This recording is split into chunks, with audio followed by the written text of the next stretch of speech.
Hello everyone, this is সোমন Das. Welcome to my channel. Unit dimension measurements চ্যাপ্টারটা আমরা শুরু করেছিলাম। পার্ট 1 হয়ে গিয়েছিল। পার্ট 1-এ আমরা কভার করেছিলাম ইউনিট টপিকটাকে। আজকে হবে পার্ট 2। এখানে আমরা কভার করব ডাইমেনশন টপিকটা। তোমরা যারা পার্ট 1 দেখোনি, আমি ডেসক্রিপশন অথবা কমেন্ট বক্সে লিঙ্ক দিয়ে দেবো। আগে পার্ট 1 ভিডিওটা দেখে আসো, তারপরে পার্ট 2 দেখো, তাহলে তোমাদের বুঝতে সুবিধা হবে। তার আগে বলে রাখি, তোমরা যারা চ্যানেলে প্রথম রয়েছো অবশ্যই চ্যানেলটিকে সাবস্ক্রাইব করবে। যদি ভিডিও ভালো লাগে তাহলে লাইক করবে, কমেন্ট করবে, এবং তোমাদের যারা পরিচিত রয়েছে, যারা নিট এবং জেইর প্রিপারেশন নিচ্ছে এবং বেঙ্গলি মিডিয়াম থেকে নিচ্ছে, তাদের কাছে অবশ্যই ভিডিওটি শেয়ার করে দেবে। চলো তবে শুরু করা যাক। চ্যাপ্টারের নাম হচ্ছে unit dimension measurement. First part unit, সেটা আমাদের আগের ভিডিওতে করা হয়ে গেছিলো। এবার আমরা যেটা করব সেটা হচ্ছে dimension.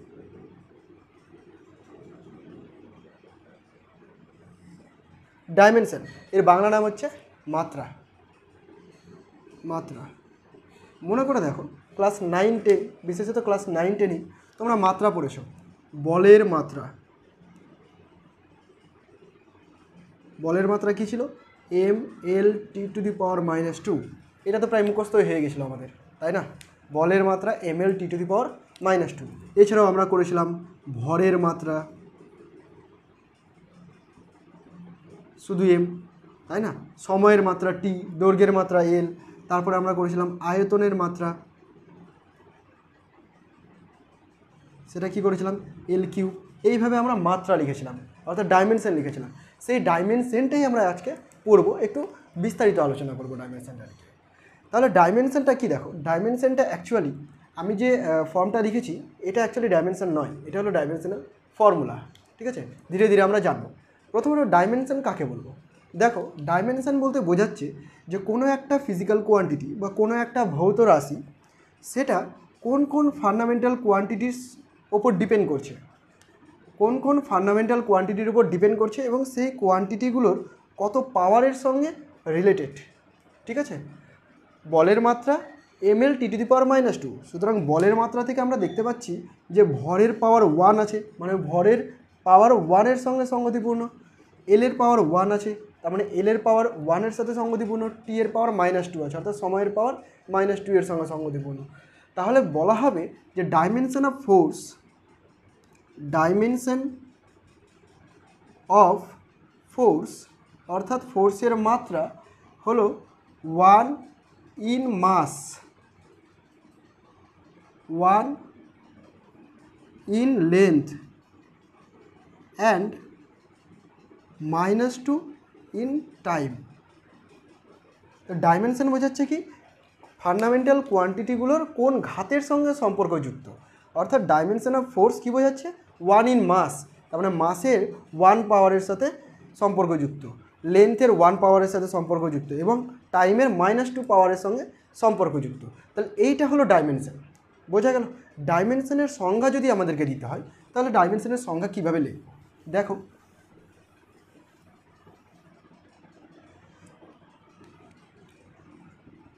dimension are the powers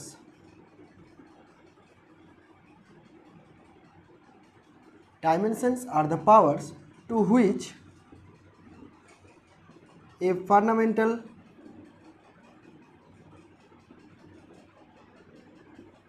quantity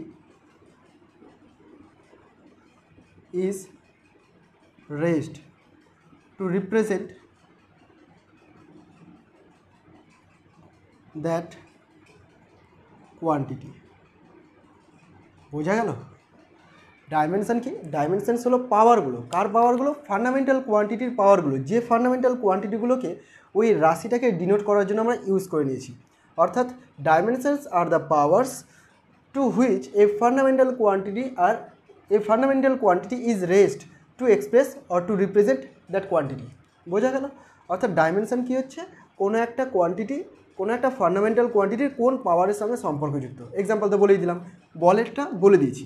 আচ্ছা, যদি ঘনত্বের করি, dimension of density, dimension of density অর্থাৎ ঘনত্ব, ঘনত্বের ডাইমেনশন যদি বলতে হয়, দেখো ঘনত্ব মানে আমরা জানি ভর বাই আয়তন, তাই না? m/v, ভর বাই আয়তন। অর্থাৎ মাত্রা কি দাঁড়াবে? m, আর আয়তনের মাত্রা হচ্ছে L3। So L to the power -3, এগুলো আমরা ছোটোবেলায় করেছি। অর্থাৎ dimension of density is 1 in mass and -3 in length. Okay, এটা হলো ওর ডাইমেনশন। তো ডাইমেনশন জিনিসটা কি বোঝা গেল। আমরা বিভিন্ন কোয়ান্টিটির ডাইমেনশন দেখব, বাট ফার্স্ট চ্যাপ্টারে আমরা যদি সবগুলো কোয়ান্টিটি, ফিজিক্সের যতগুলো কোয়ান্টিটি আছে সবগুলো কোয়ান্টিটিকে নিয়ে এসে যদি ডাইমেনশন বের করতে যাই, তাহলে সম্পূর্ণটা আমাদের মাথার উপর দিয়ে যাবে। বিকজ অনেক কোয়ান্টিটি আছে যাদের সম্পর্কে আমরা জানিই না। আমি তো এখানে সেই সব কোয়ান্টিটির নাম লিখেছি যেগুলো আমরা নিচু ক্লাসে পড়েছি, আগে একটু হলেও যাদের সম্পর্কে আমাদের ধারণা ছিল সেই সব কোয়ান্টিটিগুলো লিখেছি। এছাড়াও অনেক কোয়ান্টিটি আছে, যেমন সারফেস টেনশন, তাই না, ভিসকাসিটি, প্রচুর কোয়ান্টিটি আছে। তারপরে রয়েছে কম্পাঙ্ক, তাই তো, ফ্রিকোয়েন্সি, ওয়েভলেন্থ, বোঝা গেল, গ্র্যাভিটেশনাল ফোর্স, গ্র্যাভিটেশনাল কনস্ট্যান্ট, এই যে বিভিন্ন কোয়ান্টিটিগুলো রয়েছে, এই কোয়ান্টিটিগুলোর নাম তো আমরা আগে থেকে জানি না। সুতরাং ওদের ডাইমেনশন যদি মুখস্থ করতে হয় তাহলে প্রচুর চাপ পড়বে।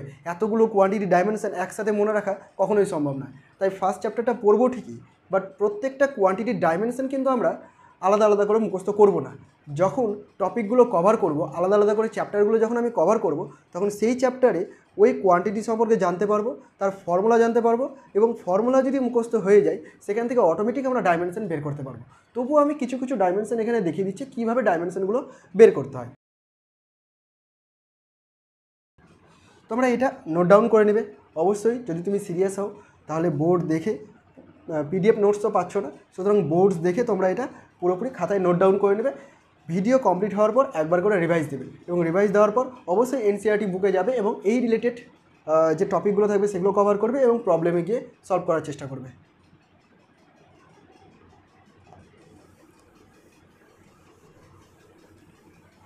এবার কিছু কিছু কোয়ান্টিটির ডাইমেনশন আমি দেখাচ্ছি। যেমন ধরে নাও ভেলোসিটি।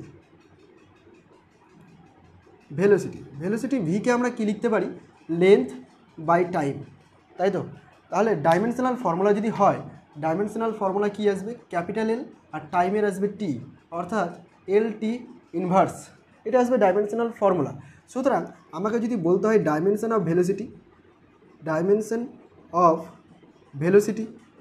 ভেলোসিটি অ্যান্ড স্পিডের ডাইমেনশন সেম হবে, বিকজ ফর্মুলা প্রায় কাছাকাছি আমরা জানি। So dimension of velocity is কি লিখব, 1 in length and -1 in time. আশা করি বোঝা গেছে। সিমিলারলি যদি অ্যাক্সেলারেশন করি, অ্যাক্সেলারেশনের আমরা কি জানি, v2 - v1 by T, time, তাই না, বেগের পরিবর্তন বাই সময়। তো এখানে বেগের পরিবর্তন মানে বেগের পরিবর্তনের মাত্রা আর বেগের মাত্রা তো সেমই হবে, আর বেগের মাত্রা আমরা এখনই দেখলাম এল টি ইনভার্স, টাইমের মাত্রা টি, so L T to the power -2। একই রকমভাবে কী লিখব, dimension of acceleration is 1 in length and -2 in time. আচ্ছা, এম এর সাথে যদি রিলেশন জানতে চাই, সো 0 ইন এম হবে, বিকজ এম এর পাওয়ার তো এখানে নেই। তো আমি এটাকে এরকমও লিখতে পারি যে m to the power 0, l to the power 1, t to the power -2, তাই না, একই রাশি বোঝাচ্ছে। সুতরাং যদি এম এর আকারেও লিখতে হয় আমাকে, তাহলে লিখব dimension of acceleration is 0 in M, 1 in length and -2 in T. তাহলে এইটা হলো আমাদের ডাইমেনশন কী করে বলতে হয়, কী করে লিখতে হয় এবং কী করে বুঝবো সেটা আমরা বুঝতে পারলাম। এরপরে যেটা কভার করব সেটা হচ্ছে ডাইমেনশনাল ফর্মুলা।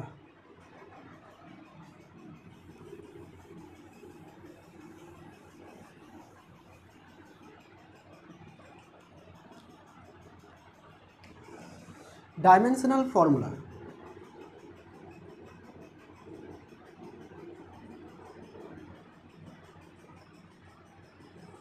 ডাইমেনশনাল ফর্মুলা কী বললাম, M L T to the power -2। এই যে ফর্মটা, বলের ডাইমেনশন বা বলের মাত্রা, এই যে ফর্মটা, এই ফর্মটাকে বলা হচ্ছে ডাইমেনশনাল ফর্মুলা। তাহলে ডাইমেনশনাল ফর্মুলা কী অ্যাকচুয়ালি যদি সংজ্ঞা লিখি তাহলে হবে, ডাইমেনশনাল ফর্মুলা কি, দ্য এক্সপ্রেশন, ডাইমেনশনাল ফর্মুলা হলো একটা expression, the expression which shows how and which of the fundamental quantities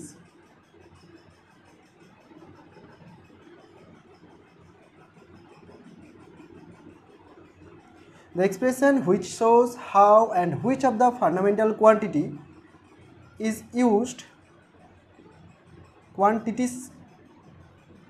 are used to represent a quantity. বোঝা গেল ডাইমেনশনাল ফর্মুলা কি? ডাইমেনশনাল ফর্মুলা হলো একটা expression which shows how and which of the fundamental quantities, how মানে কীভাবে depend করছে এবং কোন কোন ফান্ডামেন্টাল কোয়ান্টিটির উপর ডিপেন্ড করছে কোনো একটা রাশিকে প্রকাশ করার জন্য, তাহলে সেটাকে বলা হচ্ছে ডাইমেনশনাল ফর্মুলা। যেমন dimensional formula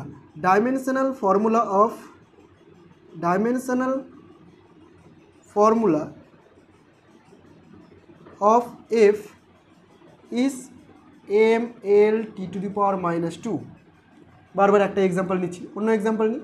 dimensional formula of velocity is Lt⁻⁻1। এটা হলো ডাইমেনশনাল ফর্মুলা।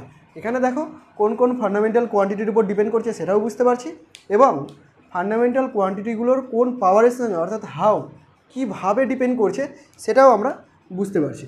ক্লিয়ার হলো ডাইমেনশনাল ফর্মুলা কি? তাহলে এতদিন পর্যন্ত আমরা যেটাকে ডাইমেনশন বলতাম বা যেটাকে মাত্রা বলতাম সেটা অ্যাকচুয়ালি ডাইমেনশনাল ফর্মুলা, বাট ব্যবহারিক ক্ষেত্রে বা প্রবলেম করার সময় যে কোনো ক্ষেত্রে আমরা ডাইমেনশন বলতাম, মেনলি এই ডাইমেনশনাল ফর্মুলাকেই বোঝাবো। ঠিক আছে, তোমরা এটা নোট ডাউন করে নেবে অবশ্যই।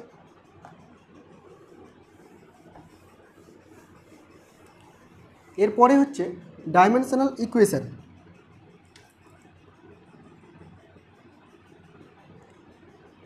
ডাইমেনশনাল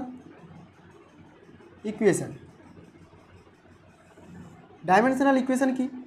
যদি ইকুয়েশন মানে আমরা কি জানি? ইকুয়েশন মানে আমরা জানি হচ্ছে x + b = 0, এটা একটা ইকুয়েশন, তাই না? এখানে ইকুয়াল সাইন থাকতে হবে এবং left hand side right hand সাইডে কিছু থাকতে হবে, তাহলে সেটাকে আমরা বলবো dimensional equation. Similarly dimensional equation কাকে বলবো? একটা ইকুয়াল সাইন থাকবে, এইদিকে ধরো আমি mLt⁻² লিখেছি, আর এই দিকে লিখলাম ফোর্স থার্ড ব্র্যাকেটের মধ্যে F। এটা হয়ে গেল ডাইমেনশনাল ইকুয়েশন। এটা কি বোঝাচ্ছে? এই থার্ড ব্র্যাকেট দিয়ে বোঝাচ্ছে হচ্ছে dimension. So dimension of force is equal two mLt⁻²। এটা যদি শুধু mLt⁻² লিখতাম তাহলে সেটা কি বোঝাতো? তাহলে সেটা বোঝাতো ডাইমেনশনাল ফর্মুলা। কিন্তু এই F থাকার জন্য ইকুয়াল সাইন দিয়ে থার্ড ব্র্যাকেটের মধ্যে F লিখে দেওয়ার জন্য এটা কি হয়ে গেছে? একটা ইকুয়েশন ফর্ম করেছে। সো এটা হয়ে গেল ডাইমেনশনাল ইকুয়েশন। আশা করি বুঝতে পেরেছো। Similarly dimensional equation V = m0L1t⁻1 লিখতে পারি। m এর উপর ডিপেন্ড করছে না, তাই m⁻0 করলাম। এছাড়াও কি করতে পারি? প্রেসার, চাপ। ঠিক আছে, দেখো প্রেসারের ফর্মুলা আমরা কি জানি? চাপের ফর্মুলা আমরা জানি বল বাই ক্ষেত্রফল, তাই তো? বল বাই ক্ষেত্রফল। বলের একক আমরা কি জানি? mLt⁻²। আর ক্ষেত্রফলের মাত্রা কি জানি আমরা? L²। তাহলে এখানে কি লিখব?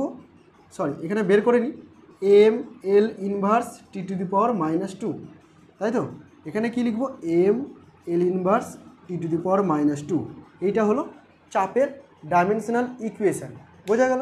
যদি আমি লেফট হ্যান্ড সাইডগুলো না লিখতাম ইকুয়েশন ইকুয়াল সাইন দিয়ে, তাহলে এই টার্মগুলো হতো এক একটা ডাইমেনশনাল ফর্মুলা। আর ডাইমেনশন কি বললাম? ডাইমেনশন যেমন ডাইমেনশন অফ ফোর্স হচ্ছে 1 in মাস, 1 in লেন্থ এবং -2 in টাইম, এইভাবে বলতে হয়। তাহলে ডাইমেনশনাল ফর্মুলা এবং ডাইমেনশনাল ইকুয়েশন তিনটে আলাদা আলাদা রাশি আমরা বুঝতে পেরে গেছি। এবার আমরা যেটা দেখব সেটা হচ্ছে ডাইমেনশনলেস কোয়ান্টিটি।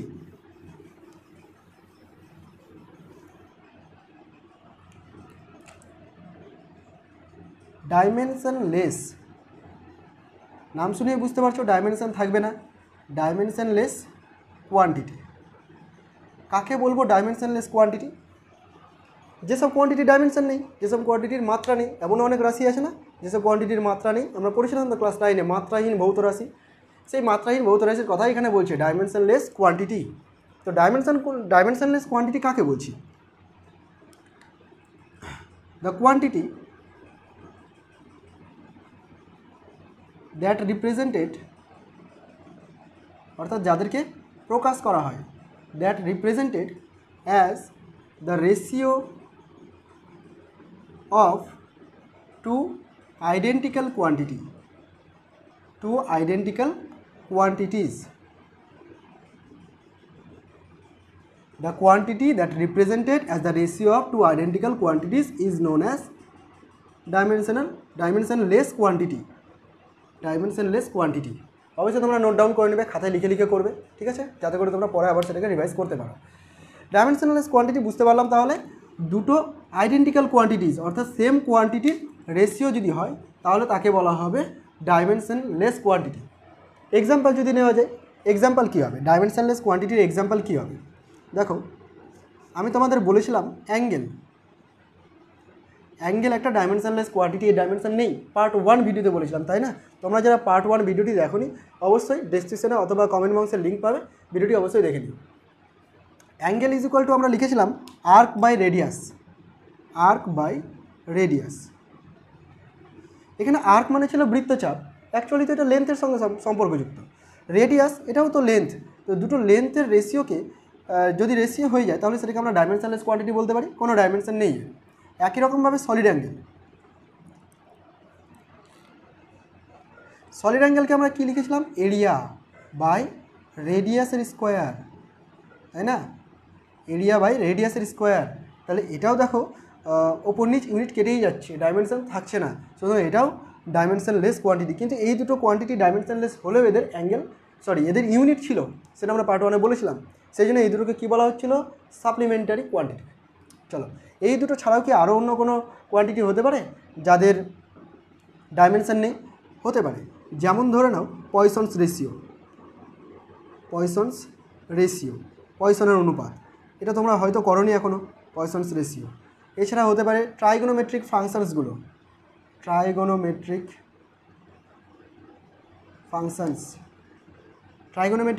কোনগুলো? ওই যে তোমরা করেছো সাইন থিটা, তারপরে করেছো কস থিটা, ট্যান থিটা, তাই না? এদের অপোজিটগুলোও করেছো, cot theta, sec theta, cosec theta. তাহলে এগুলো কী ছিল? এগুলো ছিল ট্রাইগোনোমেট্রিক রেশিও। লম্ব বাই ভূমি করে পেতাম, ভূমি বাই অতিভুজ করে পেতাম, তাই না? তাহলে এই যে রেশিওগুলো হচ্ছে ডাইমেনশনলেস কোয়ান্টিটি, তাই না? সেম কোয়ান্টিটি অর্থাৎ আইডেন্টিক্যাল কোয়ান্টিটি রেশিও হয়, এরা ডাইমেনশনলেস। সুতরাং ট্রাইগোনোমেট্রিক ফাংশনস থাকতে গেলেই সেটা ডাইমেনশনলেস হবে। এছাড়া কী হতে পারে? এছাড়া হতে পারে তোমার লগারিদমিক ফাংশনসগুলো, লগারিদম তো করেছই, লগারিদমিক ফাংশনস এরাও ডাইমেনশনলেস হয়ে থাকে। লগারিদমিক ফাংশন যেমন লগ 5 ডাইমেনশনলেস, কোনো ডাইমেনশন নেই, ঠিক আছে? আরও একটা ডাইমেনশনলেস কোয়ান্টিটি হয়, সেটা হচ্ছে exponential term, argument of exponential term. কেমন? e⁻x, তোমরা এরপর থেকে ক্যালকুলেশন করার সময় এই কোয়ান্টিটিটাকেও পেয়ে থাকবে, e⁻x, e⁵, e², e⁻−1, এরকম বিভিন্ন রকম পাওয়া যাবে। এটাকে বলা হয় এক্সপোনেনশিয়াল টার্ম। তো এর যে আর্গুমেন্ট অর্থাৎ ওপরে যে টার্মগুলো থাকছে এগুলোকে আর্গুমেন্ট বলছি। এই আর্গুমেন্ট অফ এক্সপোনেনশিয়াল টার্ম, এরাও কিন্তু ডাইমেনশনলেস হবে, ঠিক আছে? এরাও ডাইমেনশনলেস কোয়ান্টিটি হবে। তাহলে আরও অনেক ডাইমেনশনলেস কোয়ান্টিটি রয়েছে, আমি বললাম যে ধীরে ধীরে টপিক কভার করব, নতুন চ্যাপ্টারে আমরা সেগুলো জানতে পারবো, একসাথে এতগুলো মনে রাখা মুশকিল হয়ে যাবে। সুতরাং ডাইমেনশনলেস কোয়ান্টিটি কি আমরা বুঝতে পেরেছি।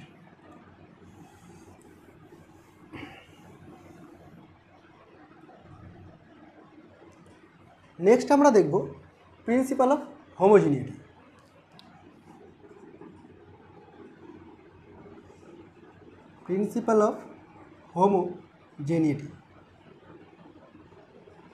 এটা কি? এটা বলতে চাইছে যে কোনো একটা ইকুয়েশন ধরে নাও a + b = c + d হয়েছে।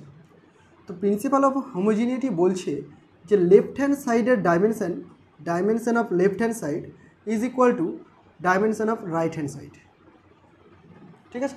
কোনো একটা ইকুয়েশনকে ডাইমেনশনালি কারেক্ট হতেই হবে, অবশ্যই কারেক্ট হতে হবে, অর্থাৎ লেফট হ্যান্ড সাইডের ডাইমেনশন এবং রাইট হ্যান্ড সাইডের ডাইমেনশন সেম হতে হবে। আবার এটাও বলছে যে এই যে এক্সপ্রেশনটা পাচ্ছি এখানে a + b আছে, এখানে dimension of a plus dimension of b হতে হবে, আদারওয়াইজ তুমি এই দুটোকে প্লাস করতে পারো না। সেম ডাইমেনশন হতে হবে, সেম ডাইমেনশন হওয়া মানে সেম কোয়ান্টিটি অর্থাৎ আইডেন্টিক্যাল কোয়ান্টিটি হয়ে যাওয়া, এবং আইডেন্টিক্যাল কোয়ান্টিটি হলেই আমি প্লাস অথবা মাইনাস করতে পারি। তাই না? কখনো আমরা ভেলোসিটি থেকে তো টাইম মাইনাস করতে পারি না, তাই না? এরকম বলতে পারি 5 মিটার পার সেকেন্ড ভেলোসিটি নিয়ে যাচ্ছিল, 2 সেকেন্ডে গিয়েছে, তো 2 সেকেন্ড পরে কত ভেলোসিটি হলো? 5 থেকে 2 মাইনাস করে দাও। এমনটা কি কখনো সম্ভব? কোনো মিনিং দাঁড়াচ্ছে না। সুতরাং সেম কোয়ান্টিটি হতে হবে বা আইডেন্টিক্যাল কোয়ান্টিটি হতে হবে, যাতে করে কোনো একটা এক্সপ্রেশনকে প্লাস অথবা মাইনাস আকারে লিখতে পারবো। সুতরাং যদি এরকম প্লাস মাইনাস আকারে কোয়ান্টিটিগুলো থাকে, এগুলোকে আমরা কি বলি? এক একটা টার্ম বলি, তাই তো? অর্থাৎ কোনো একটা ইকুয়েশনের প্রত্যেকটা টার্মকে ডাইমেনশনালি কারেক্ট হতে হবে, মানে একই ডাইমেনশন হতে হবে।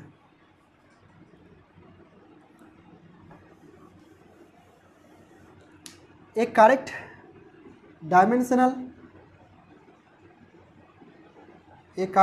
dimensional equation must be homogeneous.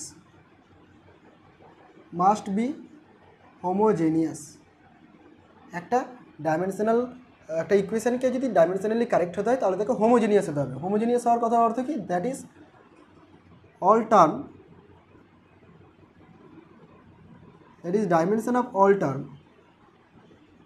dimensions of all the terms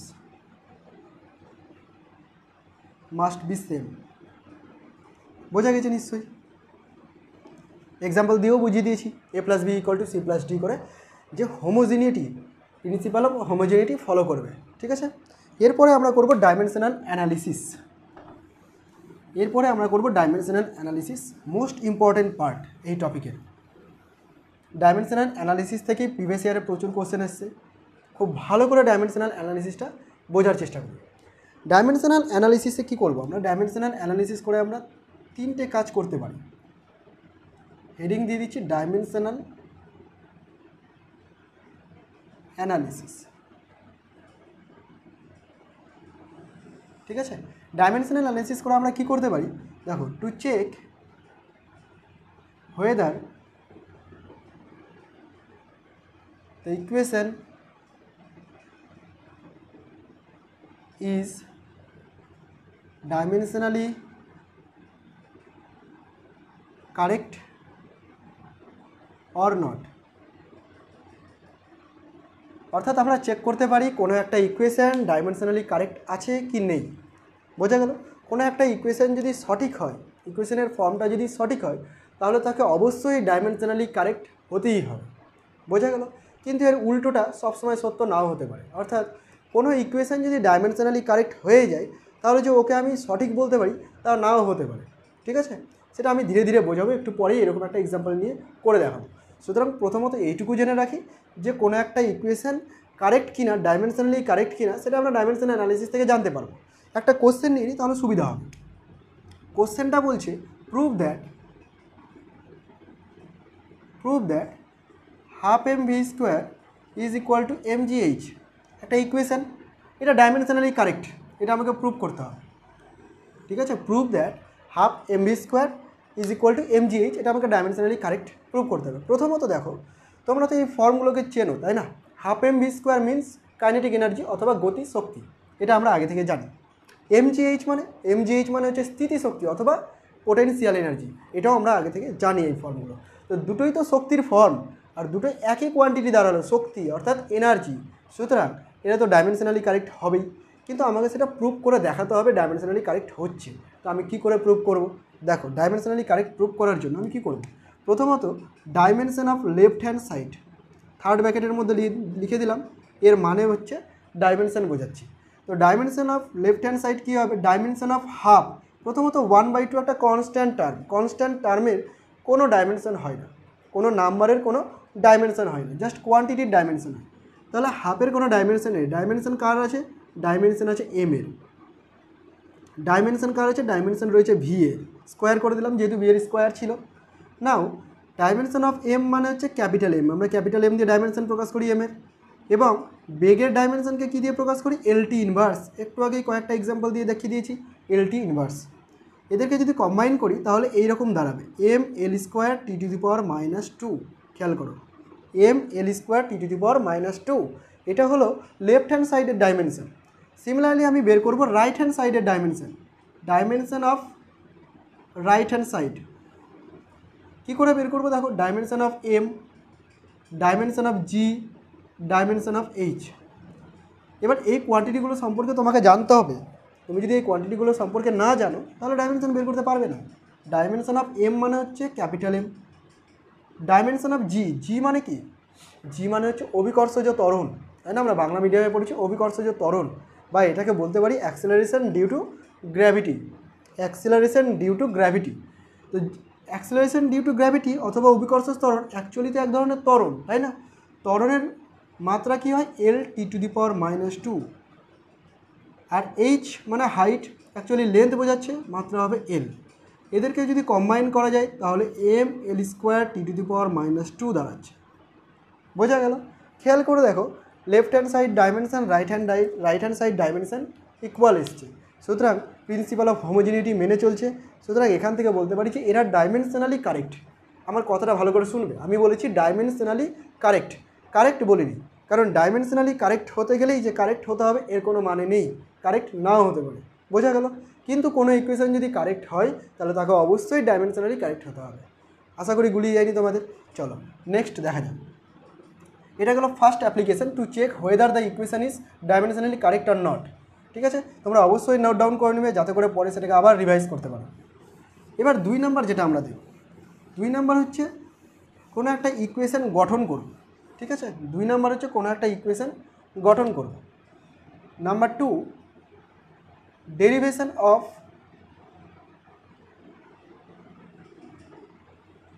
equation. Derivation of equation অর্থাৎ তোমাকে বলে দিবে যে কোনো একটা কোয়ান্টিটি এই ফান্ডামেন্টাল কোয়ান্টিটির উপর ডিপেন্ড করছে, অথবা এই কোয়ান্টিটির উপর ডিপেন্ড করছে, ফান্ডামেন্টাল না হতে পারে, এই কোয়ান্টিটির উপর ডিপেন্ড করছে, তাহলে তোমার ইকুয়েশনটা কী দাঁড়াবে? ঠিক আছে, ফর্মুলাটা কী আসবে কোয়ান্টিটিটার? যেমন ধরে নাও আমরা কি জানি যে বল ইজ ইকুয়াল টু, আমরা জানি বল ইজ ইকুয়াল টু ভর গুণিত ত্বরণ।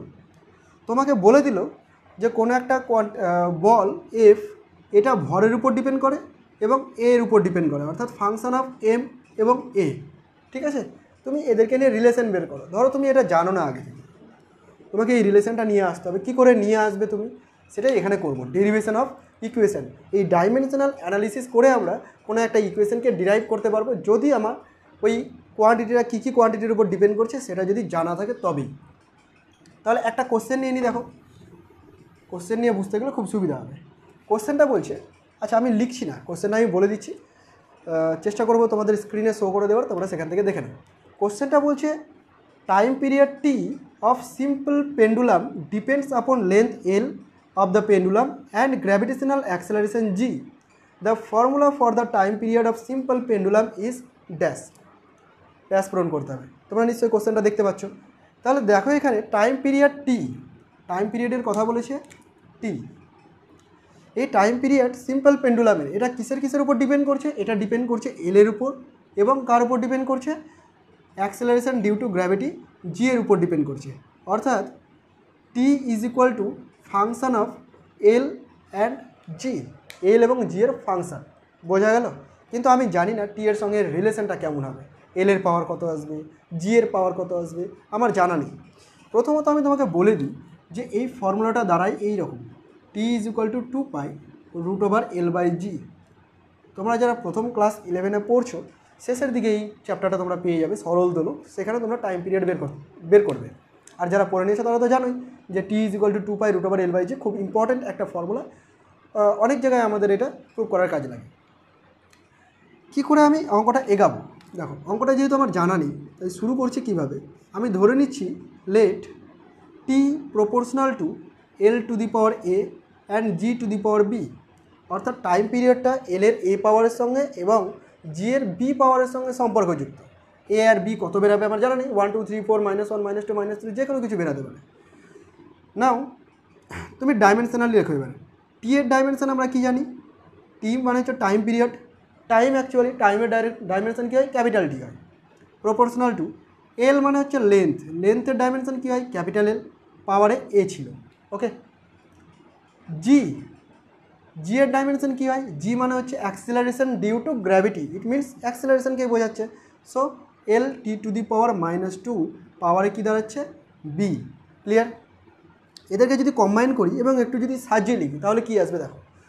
আমি এমএলটি ফর্মে লিখতে চাই, সাধারণত ডাইমেনশনাল ফর্মুলাকে এমএলটি ফর্মে লিখতে হয়।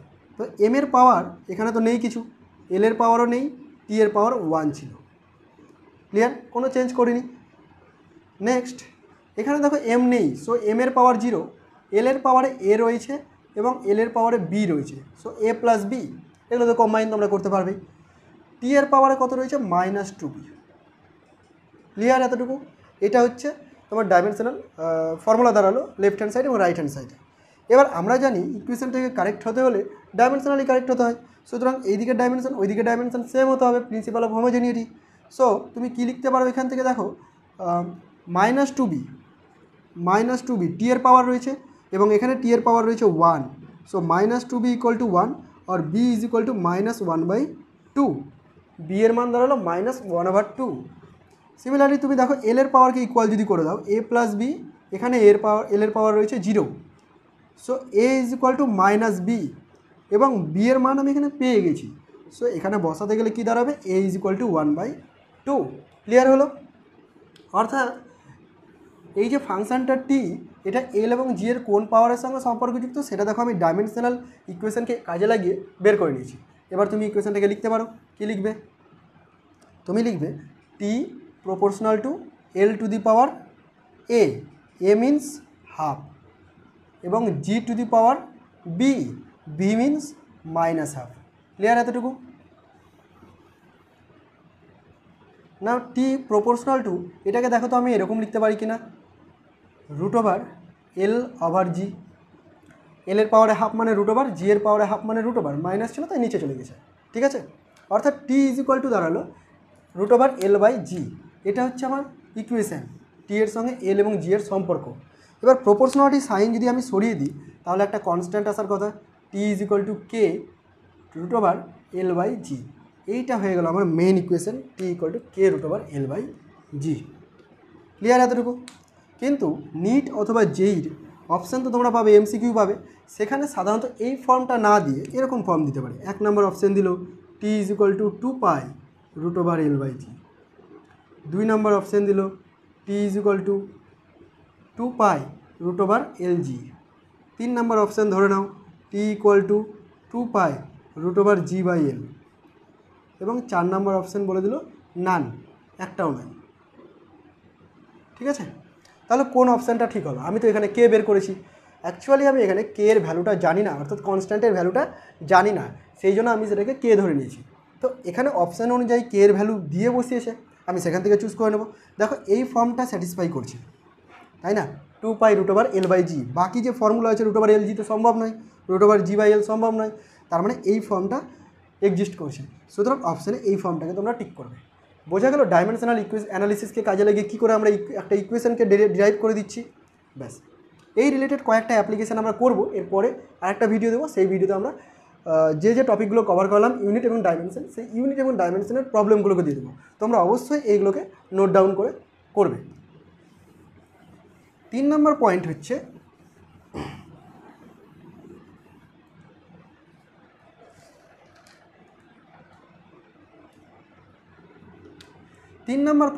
টু কনভার্ট এ ফিজিক্যাল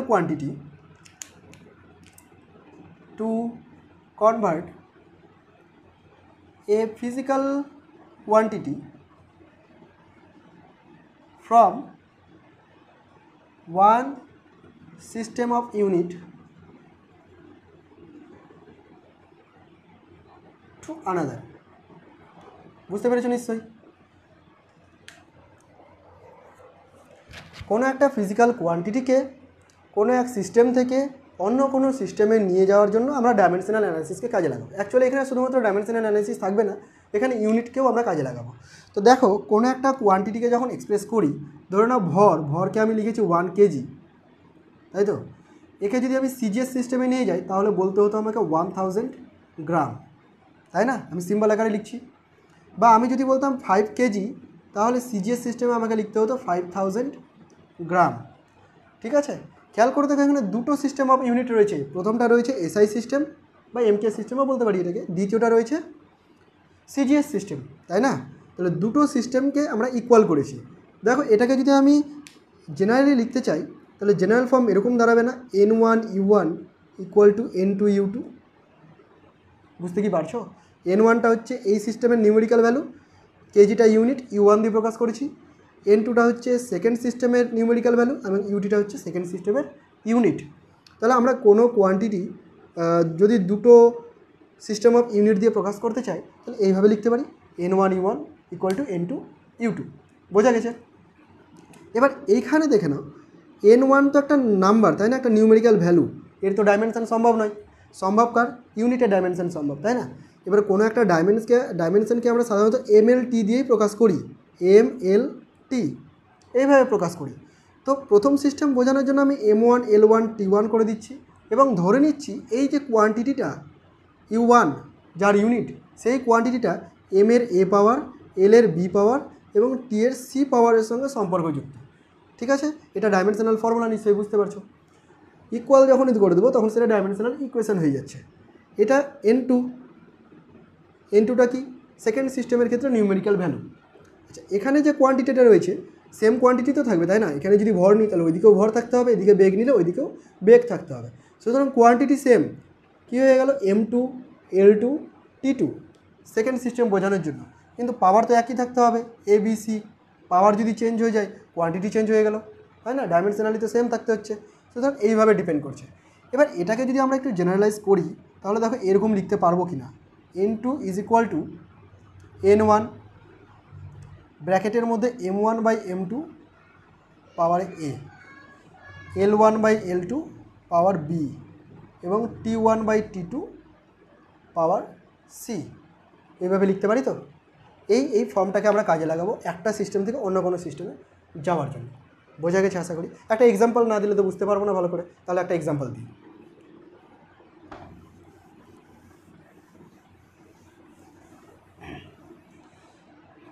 দেখো এক্সাম্পলটা আশা করি স্ক্রিনে শো করবে। কোশ্চেনটা বলেছে density of material in SI unit is 1 to 8 kg per meter cube. In certain units in which the unit of length is 25 cm and the unit of mass is 50 gram, the numerical value of density of the material dash. বোঝা গেল? কি বলতে চেয়েছে দেখে যাক। বলছে যে কোনো একটা সিস্টেমে SI ইউনিট ডেনসিটি কী দেওয়া আছে? SI ইউনিটে ডেনসিটি দেওয়া আছে 1 to 8 kg per meter cube। ঠিক আছে? Meter to the power -3 per meter cube, এটা দেওয়া আছে SI সিস্টেমে। সিজিএস সিস্টেম বলেনি, অন্য একটা সিস্টেমের কথা বলেছে, যে সিস্টেমে লেন্থটাকে 25 সেন্টিমিটার ইউনিট ধরে পরিমাপ করা হয় এবং মাসটাকে 50 গ্রাম ইউনিট ধরে পরিমাপ করা হয়। বুঝতে পারছো? আমরা সাধারণত আমাদের যে ইউনিট সিস্টেম অফ ইউনিট সেখানে 1 ইউনিট সিস্টেম ধরে করি, কিন্তু এখানে যে সিস্টেমের কথা বলেছে সেখানে 25 সেন্টিমিটারকে 1 ইউনিট ধরতে বলেছে এবং 50 গ্রামকে 1 ইউনিট ধরতে বলেছে, 1 একক ধরতে বলেছে। সেই সেন্সে করার চেষ্টা করি। তাহলে আমরা তো ফর্মুলা এখনই শিখলাম যে N2 is equal two N1 M1 by M2 পাওয়ারে A, L1 by L2 power B এবং T1 by T2 power C। বোঝা গেছে নিশ্চয়? দেখো N1 হচ্ছে প্রথম সিস্টেম কী ছিল? দেওয়া ছিল বই এটা। প্রথম সিস্টেমের নিউমেরিক্যাল ভ্যালু হচ্ছে 1 to 8 আর N2টা হচ্ছে সেকেন্ড সিস্টেমের নিউমেরিক্যাল ভ্যালু, যেটা আমাকে ফাইন্ড করতে হবে। M1 বাই M2, এমটা কাকে প্রকাশ করছে? ভরকে প্রকাশ করছে, তাই না? তো দেখো প্রথম সিস্টেমের ক্ষেত্রে ভরকে কিসে প্রকাশ করেছি? কেজিতে। আমি প্রকাশ করিনি, কোশ্চেনে কেজিতে প্রকাশ করা ছিল। এবং M2কে কিসে প্রকাশ করা হয়েছে? M2কে প্রকাশ করা হয়েছে 25 গ্রামে। এখানকার ইউনিটটাকে ইউজ করছে 25 গ্রাম হিসেবে ধরে। পাওয়ারে কী হয়ে যাবে? A। T1 by T2 L1 by L2 L1 by L2 L1 মানে হচ্ছে লেন্থ। প্রথম সিস্টেমে দেখো মিটার ইউজ করা হয়েছে, তাহলে মিটার। আর L2 দ্বিতীয় সিস্টেমে কী করা হয়েছে? দ্বিতীয় সিস্টেমে 25 সেন্টিমিটার নিতে বলেছে, তাহলে 25 সেন্টিমিটার। একটু ভুল করেছি, এখানে 25 গ্রাম নয়, বলে দিয়েছিল 50 গ্রাম। 25 সেন্টিমিটার, এর পাওয়ার কত? B। এবং টি তো এখানে বলা নেই, টাইমটা বলা নেই, তাহলে কি টি এর প্রয়োজন নেই? দেখা যাক। দেখো ডেনসিটির কথা বলেছে, তাই না? আমরা তো জানি যে density is equal to mass over volume, তাই না? মাস এবং ভলিউমের সাথে সম্পর্কযুক্ত। যেখানে মাস ডাইমেনশনালি যদি লিখতে হয়, ডাইমেনশন লিখতে গেলে থার্ড ব্র্যাকেট, ডাইমেনশনালি যদি লিখতে হয় তাহলে মাসের ডাইমেনশন হচ্ছে ক্যাপিটাল এম, ভি এর ডাইমেনশন হচ্ছে এল কিউব। বোঝা গেল? তাহলে কী দাঁড়াচ্ছে দেখো, M L to the power -3, টি তো থাকছেই না, সুতরাং টি এর কোনো ফর্ম নেই। এখানে খেয়াল করে দেখো এম এর পাওয়ার রয়েছে 1, তাহলে এটাকে আমি 1 লিখে দিতে পারি। এল এর পাওয়ার রয়েছে -3, সুতরাং বিটাকে আমি -3 লিখে দিতে পারি। টি এর পাওয়ার নেই, টি এর সঙ্গে কোনো সম্পর্ক নেই, সুতরাং টিকে বাদ দিয়ে দিলাম। বোঝা গেছে এইটুকু? এবার এটা ক্যালকুলেশন করি। 1 to 8, কেজিকে 1000 গ্রামে নিয়ে যায়, আদারওয়াইজ তো কাটাকাটি করা যাবে না। 50 গ্রাম। মিটারকে নিয়ে গেলাম 100 সেন্টিমিটারে, আর নিচে হচ্ছে 25 সেন্টিমিটার, পাওয়ার -3। কাটাকাটি করব 1 to 8, এটা গ্রাম গ্রাম কেটে যাচ্ছে, 20 ইন্টু 4, 4 পাওয়ারে রয়েছে -3, সেন্টিমিটার সেন্টিমিটার বাদ। তাহলে এটাকে ক্যালকুলেশন করব, ক্যালকুলেশন করলে কি দাঁড়াচ্ছে 1 to 8 into 20 by 4 into 4 into 4। ব্যাস কাটাকাটি করে নাও তোমরা।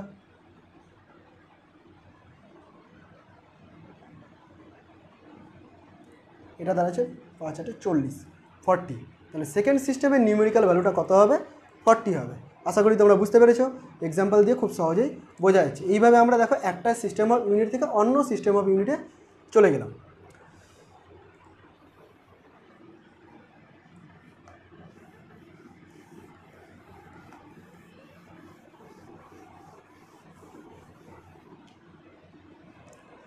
এরপরে যেটা আছে সেটা হলো লিমিটেশন অফ ডাইমেনশন। ঠিক আছে, ডাইমেনশনাল অ্যানালিসিস যে আমরা করছিলাম তার কিছু লিমিটেশনও আছে, সব ক্ষেত্রে উপকারিতাও নয়, কিছু কিছু জিনিস ও ব্যাখ্যা করতে পারে না। তো সেই জিনিসগুলো দেখা যাক। কী লিখব? Limitation of dimensions.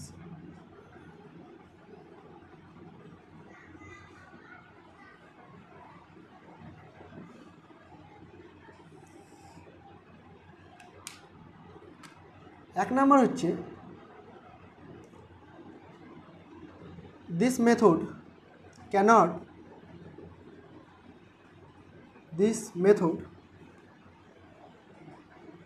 deduce the dimensional constant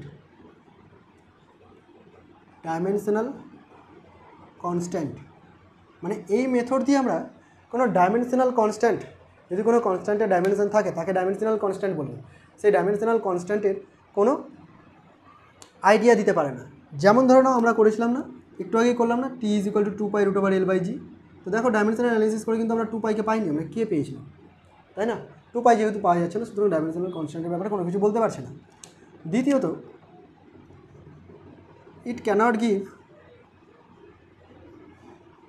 cannot give any idea about dimensionless constant। একই জিনিস, ওটা ছিল ডাইমেনশনাল, এটা হচ্ছে ডাইমেনশনলেস, অ্যাকচুয়ালি কোনো কনস্ট্যান্টের ব্যাপারে আইডিয়া দিতে পারে না। থার্ড,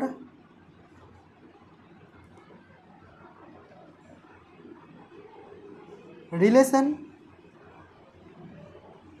বিটুইন এক্সপোনেনশিয়াল টার্ম, মনে পড়ছে নিশ্চয়ই এক্সপোনেনশিয়াল টার্ম কোনগুলোকে বললাম, এক্সপোনেনশিয়াল টার্ম, তারপরে ধরে নাও ট্রাইগোনোমেট্রিক ফাংশনস,